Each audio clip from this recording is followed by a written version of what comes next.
আমরা প্রচুর breakfast recipe জানি, নানান রকমের ব্রেকফাস্ট বানিয়ে আমরা খেয়ে থাকি, কিন্তু আজকে আমি যে ব্রেকফাস্ট রেসিপি তোমাদের সাথে শেয়ার করতে চলেছি সেটা শুধুমাত্র ব্রেকফাস্টে খাওয়ার জন্য নয়, সেটা বিকেলবেলা স্ন্যাক্স হিসাবেও কিন্তু খাওয়া যেতে পারে। আর সবথেকে ইম্পর্টেন্ট বিষয়, এই খাবারে এক ফোঁটাও তেলের ব্যবহার হবে না। দারুণ টেস্টি এবং দারুণ হেলদি, সমস্ত নিউট্রিয়েন্টস রয়েছে এর ভেতরে। তো চলো রেসিপি স্টার্ট করা যাক।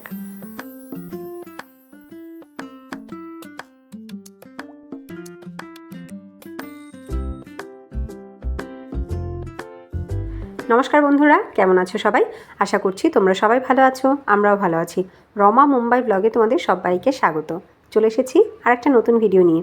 একটা দারুণ ইন্টারেস্টিং ব্রেকফাস্ট রেসিপি তোমাদের সাথে শেয়ার করতে চলেছি, যে খাবারে কিন্তু কোনো তেলের ব্যবহার আমি করব না। তো প্রথমেই দেখো, আমি কালকে রাত্রে ভিজিয়ে রেখে দিয়েছিলাম এই কাবলি চানা। তো এই চানাগুলোকে এবার আমি ভালো করে ধুয়ে নিয়ে নিচ্ছি প্রেশার কুকারের মধ্যে। এবার আমি যতটা কাবলি চানা নিয়েছি সেই পরিমাণ মতন আমি 3টে ছোট ছোট আলু নিয়েছি।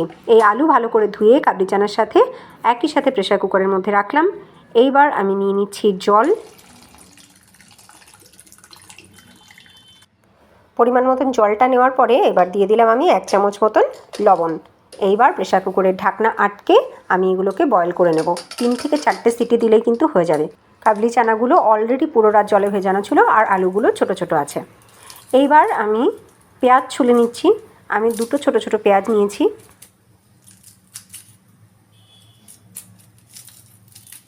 এইবার মিডিয়াম সাইজের একটা শসা ছুলে নিচ্ছি।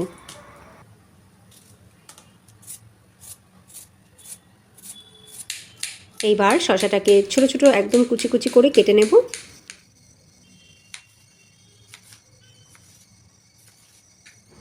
একটা বড় পাত্রের মধ্যে শসা কুচি নিয়ে নিলাম।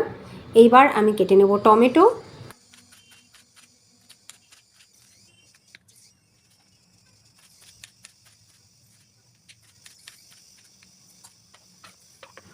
সবশেষে পেঁয়াজটা কেটে নিচ্ছি।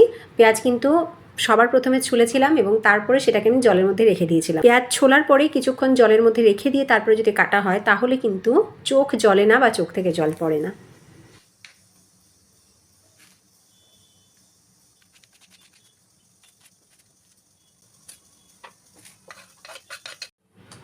মিডিয়াম টু লো ফ্লেমে যখন 4টে সিটি পড়ে গেছে তখন কিন্তু আমি কুকার নামিয়ে নিয়েছি। এইবার সিদ্ধ আলুগুলোকে আমি একে একে প্লেটের উপরে তুলে নিচ্ছি।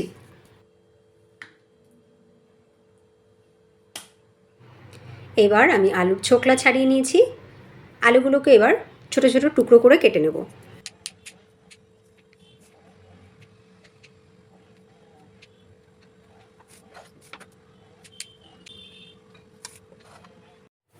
সব সবজিগুলোকে কেটে নেওয়ার পরে এইবার আমি দেখো চানাগুলোকে একটা ছিদ্রযুক্ত পাত্রের মধ্যে ঢেলে খুব ভালো করে জলটাকে ছাড়িয়ে নিয়েছি। আবার একটু ঠান্ডা জল দিয়ে আমি ধুয়েও নিয়েছি।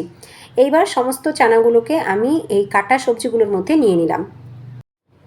এইবার আমি সমস্ত কিছুর সাথে মেশাবো কিছু মশলা। প্রথমেই দিলাম একটুখানি রেগুলার লবণ। এইবার আমি অ্যাড করছি এতে বিট নুন। এইবার অ্যাড করছি আমি গোলমরিচ গুঁড়ো। যেহেতু আমার ছেলেও খাবে সেই কারণে আমি এখানে কাঁচা লঙ্কা ব্যবহার করিনি, তোমরা চাইলে কিন্তু কাঁচা লঙ্কা কুচি এবং ধনেপাতা কুচিও ব্যবহার করতে পারো।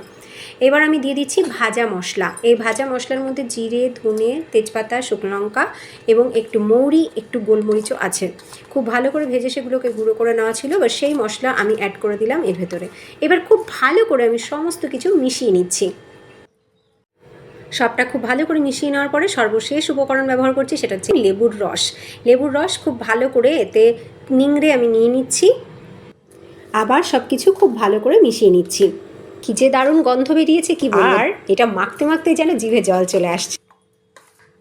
তৈরি হয়ে গেল super tasty, super healthy dish, যে খাবারের মধ্যে রয়েছে carbohydrate, protein, fat, vitamins, mineral, fibre, সমস্ত পুষ্টিগুণ। আমি আজকে ব্রেকফাস্ট হিসেবে বানালাম, এটা কিন্তু সন্ধ্যাবেলা স্ন্যাক্স হিসেবেও দারুণ, অসাধারণ। এই খাবার যেমন অনেকক্ষণ পেট ভরিয়ে রাখবে, আবার এই খাবার আমাদেরকে অনেক বেশি এনার্জি দেবে।